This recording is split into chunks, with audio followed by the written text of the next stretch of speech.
හොඳයි. අපි කවුද කියන දේ ඇත්තටම තීරණය කරන්නේ මොනවද? අපි හැම කෙනෙක්ම කියන්නේ හරිම සංකීර්ණ නිර්මාණයක්.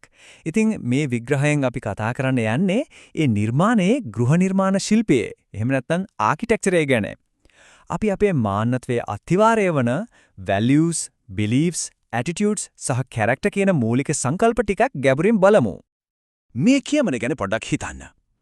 මේවා තමයි අපි පුද්ගලයන් විදිහට අපි දිහා බලන විදිය, අනිත් අය දිහා බලන විදිය සහ පොදුවේ ලෝකයේ දිහා බලන විදිහේ පදනම හදන්නේ.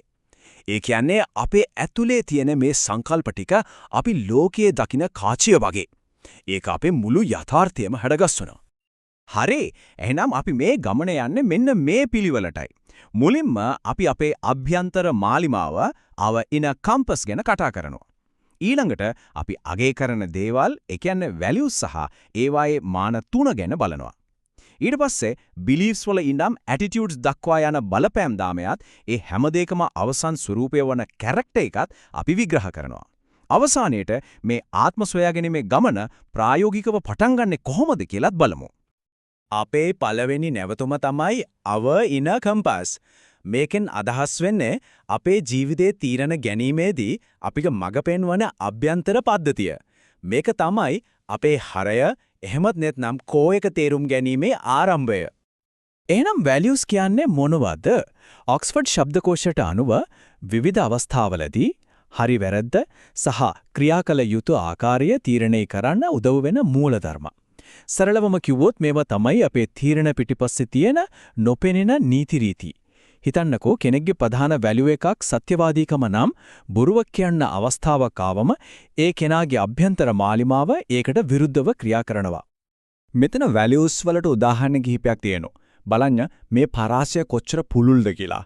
integrity, honesty, justice වගේ සදාචාරාත්මක මූලධර්ම එක පැත්තකින් තියද්දි financial security, family, health වගේ හුඟක් පෞද්ගලික ප්‍රමුඛතාවත් අනිත් පැත්තෙන් තියෙනවා. මේකෙන් පැහැදිලි values කියන දේ එකිනාගෙන එකිනාට ගොඩක් වෙනස් අනන්‍ය දෙයක් කියලා. හරි දැන් අපි මේ values කියන දේ තව ටිකක් ගැඹුරට ගිහින් බලමු. අපි මේවා තේරුම් ගන්න ලේසි වෙන්න මාන තුනකට කඩනවා. ඒ තමයි foundation, focus සහ future values විදියට. foundation values මේවා තමයි අපේ ජීවිතේට ශක්තිමත් පදනමක් දාන කේවල් කරන්න බැරි මූලධර්ම. මේවා අපේ මානවත්වය එහෙම නැත්නම් identity එකේ අත්තිවාරම වගේ. අපි ලොකු පීඩනයක ඉන්නකොට අපි නොදැනුවත්වම අපේ වැඩිම ශක්තියක් වැය කරන්නේ මේ values රැකගන්න. මේ තියෙන්නේ foundation values වලට හොන්න උදාහරණ කිහිපයක්. integrity, compassion, respect, justice මේවා ගොඩක් වෙලාවට විශ්වීය මූලධර්ම කියලාත් කියන්න පුරුවන්. මොකද මේවා අපිට ස්ථාවරත්වයක් සහ ශක්තිමත් සදාචාරාත්මක පදනමක් දෙනවා. focus values කියන්නේ අපේ වර්තමාන ලෝක දැක්ම, තීරණ ගැනීමේ නිර්ණායක සහ මේ මොහොතේ අපේ ශක්තිය වැඩිපුරම යොමු වන දේවල්. මේවා අපේ දෛනික ජීවිතයේ priorities. විශේෂත්වය තමයි මේ focus values ජීවිත කාලය පුරාම වෙනස් වෙන්න පුළුවන්. හිතන්න තරුණ කෙනෙක් ගැන. එයාට සමහර විට career growth එක තමයි වැළගත්ම දේ. ඒත් පස්සේ කාලෙක පෞරක් වුණාම ඒ priority එක family පැත්තට යන්න පුළුවන්. උදාහරණ විදියට health and well-being, family and relationships සහ work ethic වගේ දේවල් ගන්න පුළුවන්. මේවා තමයි වර්තමානයේදී අපේ කාලය සහ ශක්තිය වැඩිපුරම ආයෝජනය කරන ක්ෂේත්‍ර තීරණය කරන්නේ. future values මේවා තමයි අපි ගමන් කරන අනාගතයේ සම්බන්ධයෙන් අපිට වැදගත් වෙන දේවල්. මේවා අපේ අභිලාෂයන්, අපේ ඉලක්ක. මේ values තමයි අපිව වර්ධනය වෙන්න, දියුණු වෙන්න, ඒ කියන්නේ ඉස්සරහට අදින අපිව motivate කරන දේවල්. purpose and meaning, legacy සහ social impact වගේ දේවල් මේකට උදාහරණ. මේවා අපේ ජීවිතයේ දිගුකාලීන දැක්ම, අපි කවුද කියන එක ගැන අපිට තියෙන විෂන් එක නියෝජනය කරනවා. හරි. එහෙනම් values කියන අභ්‍යන්තර කතාව අපි තේරුම් ගත්තා. දැන් බලමු මේවා කොහොමද බාහිර ලෝකෙට, ඒ කියන්නේ beliefs සහ attitudes විදිහට එළියට එන්න කියලා. මේක එකිනෙකට සම්බන්ධ වුණු බලපෑම් දාමයක් වගේ දෙයක්. beliefs මේ කියන්නේ අපේ සත්‍ය කියලා හිතාගෙන ඉන්න දේවල්. විශේෂයෙන්ම පැහැදිලි සාක්ෂි නැතුව වුණත් සරලවම කිව්වොත් beliefs කියන්නේ අපේ values වලට අපි දෙන බුද්ධියම පැහැදිලි කිරීම වගේ දෙයක්.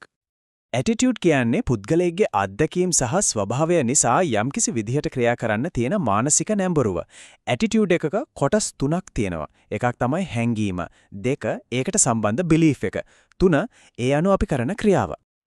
මේ පොසිටිව් ඇටිටියුඩ් එකක් සහ නෙගටිව් ඇටිටියුඩ් එකක් අතර වෙනස බලන්න. මේක හරියට එකම සිදුවීම දිහා කණ්ණාඩි දෙකකින් බලනවා වගේ. පොසිටිව් ඇටිටියුඩ් එකෙන් බලන කෙනාට පේන්නේ අවස්ථා. නෙගටිව් ඇටිටියුඩ් එකෙන් බලන කෙනාට පේන්නේම බාධක.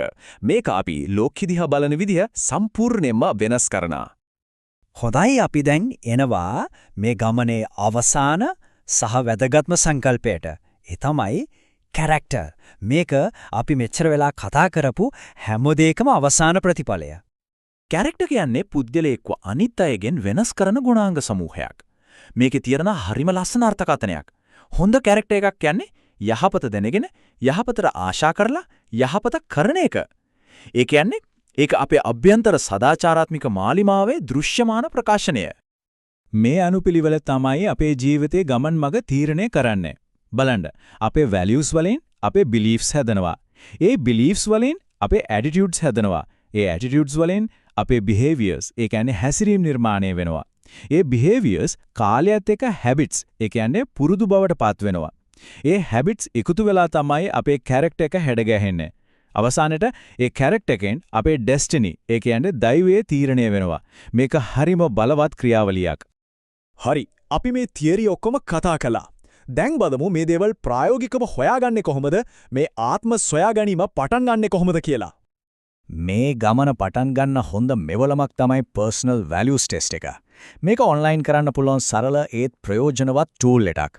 තමන්ගේ කෝර් වැලියුස් මොනවද කියලා පැහැදිලිව අඳුනගන්න මේක හොඳ ආරම්භයක් වෙන්න පුළුවන්. තවත් බලවත් ආකෘතියක් තමයි ජහරි වින්ඩෝ කියන්නේ. මේකෙන් පෙන්නනවා තමන් ගැන තමන් දන්න දේවල් සහ අනිත් අය තමන් ගැන දන්න දේවල් අතර තියෙන සම්බන්ධය. ඒක කොටස් 4කට බෙදෙනවා. තමන් දන්න අනිත් අයත් දන්න දේවල්, අනිත් අය දකින ඒත් තමන් නොදකින දේවල්. තමන් දන්න ඒත් අනිත් අයගෙන් හංගන දේවල්. සහ තමන්වත් අනිත් අයවත් නොදන්න දේවල්. මේක තේරුම් ගැනීම ආත්ම දැනුවත් භාවයට හරිම වැදගත්. අවසාන වශයෙන් සොක්‍රටිස්ගේ මේ කාලානුරූපී කියමන අපේ හිතට ගමු. know thyself. ඒ කියන්නේ තමන්ව හඳුනා ගන්න. අපි මේ කතා කරපු හැම දෙයකම හරේ තියෙන්නේ එතන.